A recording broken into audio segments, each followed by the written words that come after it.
ओम शांति। 26 मई 2025 के ईश्वरीय महावाक्य। पहले सुनते हैं मुरली के मुख्य पॉइंट्स। बाबा ने कहा, बच्चे अच्छी रीति पढ़ो, इसमें गफलत नहीं करो, अपने ऊपर फालतू खर्च नहीं करना चाहिए, बाजार की छीछी गंदी चीजें ना खाओ, ना ही कुसंग में फंसो, नहीं तो और ही तुच्छ बुद्धि हो जाएंगे। एक बार जिसको बाइस्कोप की आदत पड़ी वह पतित बनने बिगर रह नहीं सकेंगे। फिर बाबा ने कहा, जिनको सर्विस का शौक नहीं वह कोई काम के नहीं। सर्विस की उछल आनी चाहिए। बाप की सर्विस करेंगे तो बाप भी हिम्मत बढ़ाएंगे। पहले पहले 10-15 को रास्ता बताकर बाद में भोजन खाना चाहिए। पहले शुभ काम करके आओ, इसमें ही तुम्हारा कल्याण है। लास्ट में बाबा ने कहा, तुम्हें बहुत लवली बनना है। जितना जास्ती धारणा करेंगे उतना ही मीठा बनेंगे। ऐसे भी नहीं कि याद में बैठेंगे तो सारे काम हो जाएंगे, मकान भी मिल जाएगा। नहीं, ड्रामा में जो है वही होता है। जास्ती आश नहीं रखनी चाहिए। आपस में भाई भाई की वृत्ति हो जाए, अब इसके लिए ही पुरुषार्थ करना है। और अब सुनते हैं महावाक्यों को विस्तार से। मुरली का सार। मीठे बच्चे, तुम्हें संग बहुत अच्छा करना है। बुरे संग का रंग लगा तो गिर पड़ेंगे। कुसंग बुद्धि को तुच्छ बना देता है। प्रश्न, अभी तुम बच्चों को कौन सी उछल आनी चाहिए? उत्तर, तुम्हें उछल आनी चाहिए कि गांव गांव में जाकर सर्विस करें। तुम्हारे पास जो कुछ है वह सेवा अर्थ है। बाप बच्चों को राय देते हैं, बच्चे इस पुरानी दुनिया से अपना पल्लो आजाद करो। कोई चीज में ममत्व नहीं रखो, इनसे दिल नहीं लगाओ। गीत, इस पाप की दुनिया से कहीं दूर ले चल, जहां चित्त चैन पावे। ओम शांति। पाप आत्माओं की दुनिया और पुण्य आत्माओं की दुनिया, नाम आत्माओं का ही रखा जाता है। अभी यहाँ दुख है तब पुकारते हैं। पुण्य आत्माओं की दुनिया में पुकारते नहीं कि कहाँ ले चलो। तुम बच्चे समझते हो, यह कोई पंडित व सन्यासी शास्त्रवादी आदि नहीं सुनाते हैं। यह खुद भी कहते हैं, मैं यह ज्ञान नहीं जानता था। रामायण आदि शास्त्र तो ढेर पढ़ते थे, बाकी यह ज्ञान हम तुमको सुनाते हैं, यह भी सुनते हैं। अभी यह है पाप आत्माओं की दुनिया। पुण्य आत्माओं के लिए सिर्फ कहेंगे कि यह होकर गए हैं, बस पूजा करके आ जाएंगे, शिव की पूजा करके आएंगे। तुम बच्चे अब किसकी पूजा करेंगे? तुम जानते हो ऊंचते ऊंच भगवान शिव है। वह है ओबीडियंट बाप टीचर, ओबीडियंट प्रिसेप्टर। साथ ले जाने की गारंटी और कोई गुरु आदि कर न सके, सो भी वह कोई सबको थोड़े ही ले जाएंगे। अभी तुम सम्मुख बैठे हो, यहाँ से अपने घर में जाने से भी तुम भूल जाएंगे। यहाँ सम्मुख सुनने से मजा आएगा।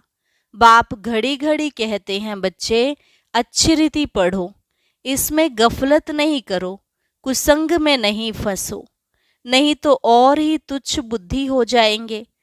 बच्चे जानते हैं हम क्या थे, क्या पाप किए, अब हम यह देवता बनते हैं। यह पुरानी दुनिया खत्म होनी है, फिर यहाँ मकान आदि की क्या परवाह रखनी है। इस दुनिया का जो कुछ है वह भूलना है, नहीं तो रुकावट डालेंगे। इसमें दिल लगता नहीं। हम नई दुनिया में अपने हीरे जवाहरातों के महल जाकर बनाएंगे।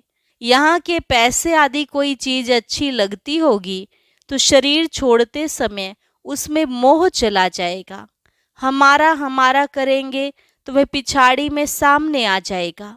यह तो सब यहाँ खत्म हो जाने हैं। हम अपनी राजधानी में आ जाएंगे, इससे क्या दिल लगाने हैं।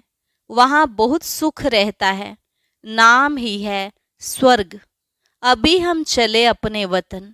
यह तो रावण का वतन है, हमारा नहीं। इनसे छूटने का पुरुषार्थ करना है।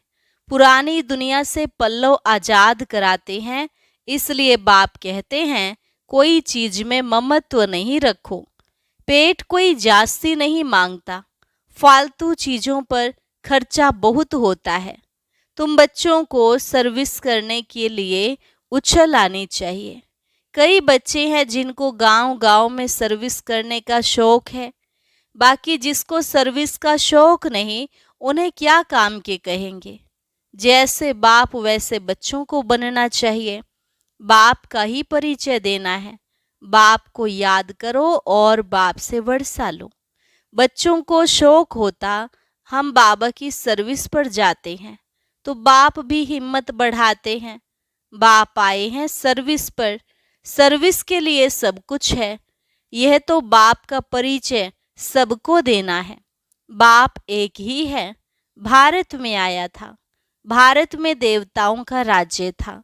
कल की बात है, लक्ष्मी नारायण का राज्य था, फिर राम सीता का, फिर वाम मार्ग में गिरे, रावण राज्य शुरू हुआ, सीढ़ी नीचे उतरे, अब फिर चढ़ती कला सेकंड की बात है। एक होता है रियल लव, दूसरा होता है आर्टिफिशियल लव। रियल लव बाप से तब हो जब अपने को आत्मा समझें। अब तुम बच्चों का इस दुनिया में आर्टिफिशियल लव है, यह तो खत्म होनी है। सर्विस करने वाले कभी भूख नहीं मर सकते। तो सर्विस का बच्चों को शौक रखना चाहिए। तुम्हारी ईश्वरीय मिशन बड़ी सहज है। कोई समझते नहीं कि धर्म कैसे स्थापन होता है। क्राइस्ट आया, क्रिश्चियन धर्म स्थापन किया, धर्म बढ़ता गया, उसकी मत पर चलते चलते गिरते आए। अब तुम बच्चों को देही अभिमानी बनना है।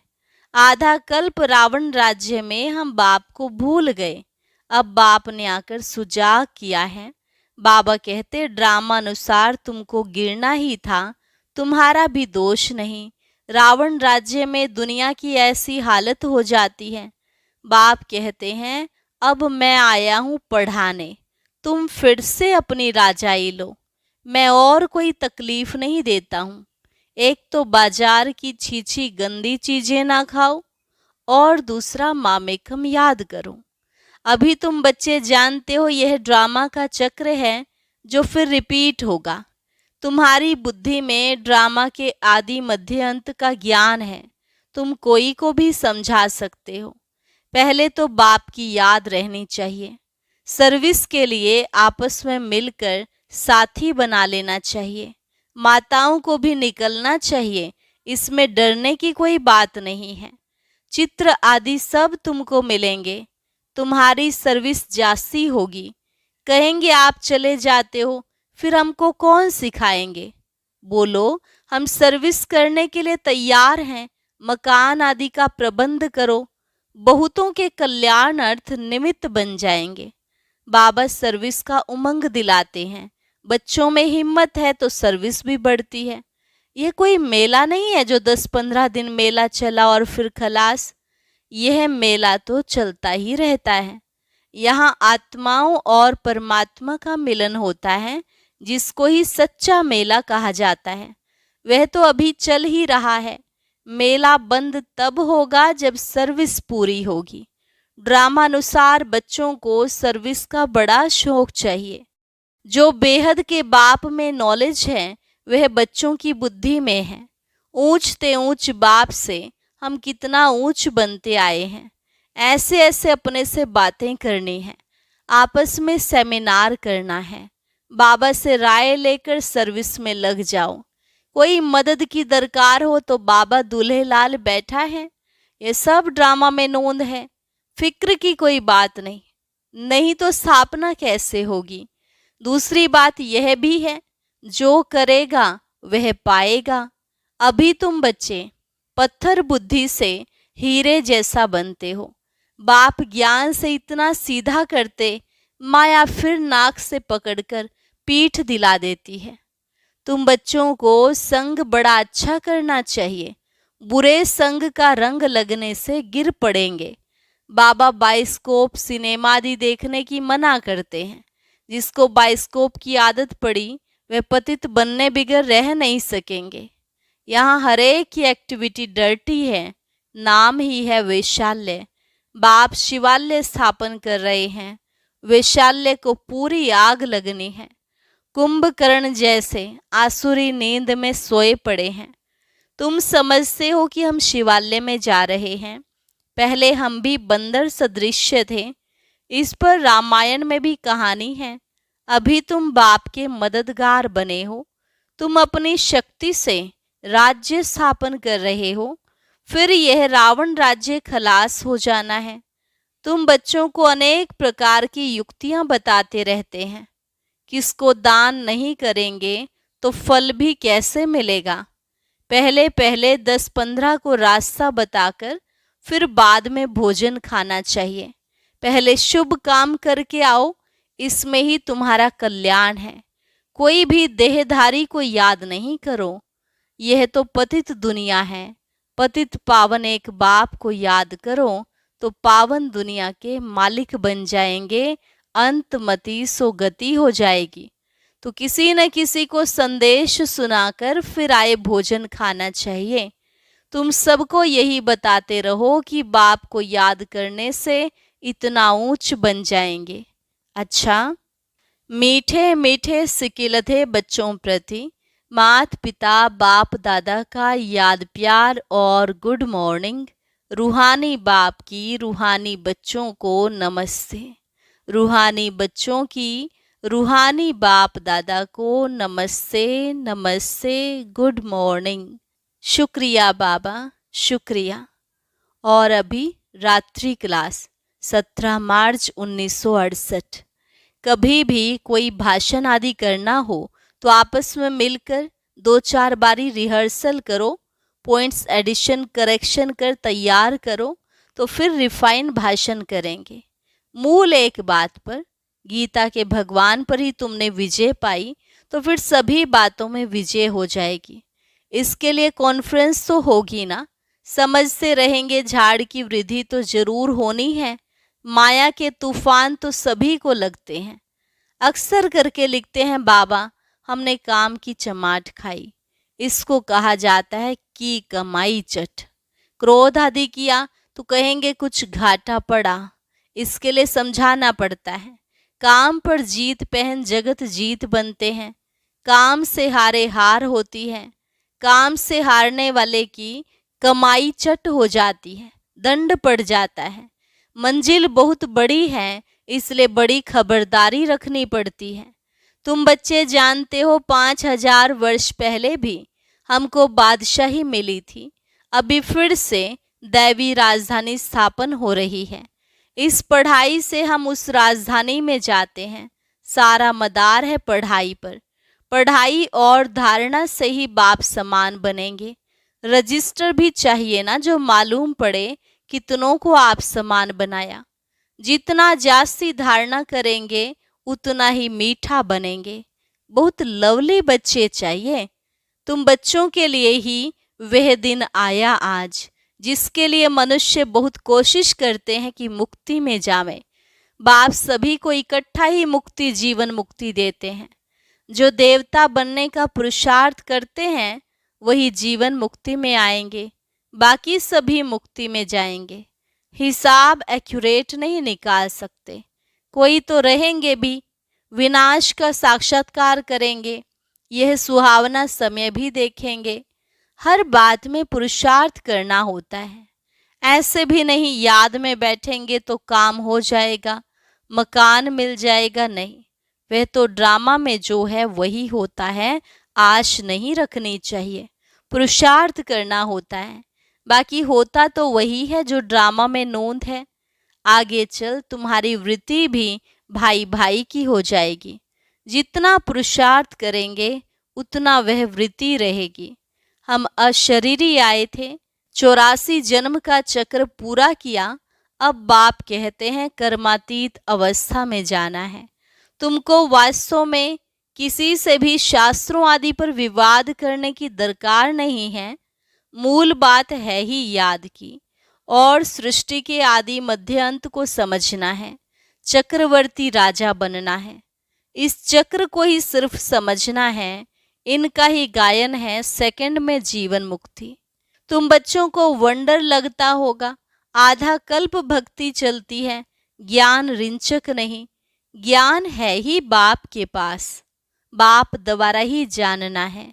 यह बाप कितना अनकॉमन है, इसलिए कोर्टों में कोव निकलते हैं। वह टीचर्स ऐसे थोड़े ही कहेंगे, ये तो कहते हैं मैं ही बाप टीचर गुरु हूँ, तो मनुष्य सुनकर वंडर खाएंगे। भारत को मदर कंट्री कहते हैं क्योंकि अम्बा का नाम बहुत बाला है। अम्बा के मेले भी बहुत लगते हैं। अम्बा मीठा अक्षर है। छोटे बच्चे भी माँ को प्यार करते हैं ना, क्योंकि माँ खिलाती पिलाती संभालती है। अब अम्बा का बाबा भी चाहिए ना, यह तो बच्ची है अडॉप्टेड, इनका पति तो है नहीं, यह नई बात है ना। प्रजापिता ब्रह्मा जरूर अडॉप्ट करते होंगे। यह सभी बातें बाप ही आकर तुम बच्चों को समझाते हैं। कितना मेला लगता है, पूजा होती है, क्योंकि तुम बच्चे सर्विस करते हो। मम्मा ने जितनों को पढ़ाया होगा उतना और कोई पढ़ा न सके। मम्मा का नामाचार बहुत है, मेला भी बहुत लगता है। अभी तुम बच्चे जानते हो, बाप ने ही आकर रचना के आदि मध्यंत का सारा राज तुम बच्चों को समझाया है। तुमको बाप के घर का भी मालूम पड़ा है। बाप से ही लव है, घर से भी लव है। यह ज्ञान तुमको अभी मिलता है। इस पढ़ाई से कितनी कमाई होती है, तो खुशी होनी चाहिए ना। और तुम हो बिल्कुल साधारण, दुनिया को पता नहीं है। बाप आकर यह नॉलेज सुनाते हैं। बाप ही आकर सभी नई नई बातें बच्चों को सुनाते हैं। नई दुनिया बनती है बेहद की पढ़ाई से। पुरानी दुनिया से वैराग्य आ जाता है। तुम बच्चों के अंदर में ज्ञान की खुशी रहती है। बाप को और घर को याद करना है। घर तो सभी को जाना ही है। बाप तो सभी को कहेंगे ना, बच्चों हम तुमको मुक्ति जीवन मुक्ति का वर्षा देने आया हूँ, फिर भूल क्यों जाते हो। मैं तुम्हारा बेहद का बाप हूँ, राजयोग सिखलाने आया हूँ, तो क्या तुम श्रीमत पर नहीं चलेंगे, फिर तो बहुत घाटा पड़ जाएगा। यह है बेहद का घाटा। बाप का हाथ छोड़ा तो कमाई में घाटा पड़ जाएगा। अच्छा, गुड नाइट। धारणा के लिए मुख्य सार। पहली पॉइंट, इस दुनिया का जो कुछ है उसे भूलना है। बाप समान ओबीडियंट बन सर्विस करनी है। सबको बाप का परिचय देना है। इस पतित दुनिया में अपने आप को कुसंग से बचाना है। बाजार का गंदा भोजन नहीं खाना है, बाइस्कोप नहीं देखना है। वरदान, त्रिकालदर्शी स्टेज द्वारा व्यर्थ का खाता समाप्त करने वाले सदा सफलता मूर्त भव। त्रिकालदर्शी स्टेज द्वारा व्यर्थ का खाता समाप्त करने वाले सदा सफलता मूर्त भव। त्रिकालदर्शी स्टेज पर स्थित होना अर्थात हर संकल्प, बोल व कर्म करने के पहले चेक करना कि यह व्यर्थ है या समर्थ है। व्यर्थ 1 सेकंड में पद्मों का नुकसान करता है, समर्थ 1 सेकंड में पद्मों की कमाई करता है। सेकंड का व्यर्थ भी कमाई में बहुत घाटा डाल देता है, जिससे की हुई कमाई भी छिप जाती है। इसलिए एक कालदर्शी हो, कर्म करने के बजाय त्रिकालदर्शी स्थिति पर स्थित होकर कर्म करो, तो व्यर्थ समाप्त हो जाएगा और सदा सफलता मूर्त बन जाएंगे। स्लोगन, मान शान और साधनों का त्याग ही महान त्याग है। मान शान और साधनों का त्याग ही महान त्याग है। अच्छा, ओम शांति। अब आज का अव्यक्त इशारा और ज्ञान मोती भी अवश्य सुने।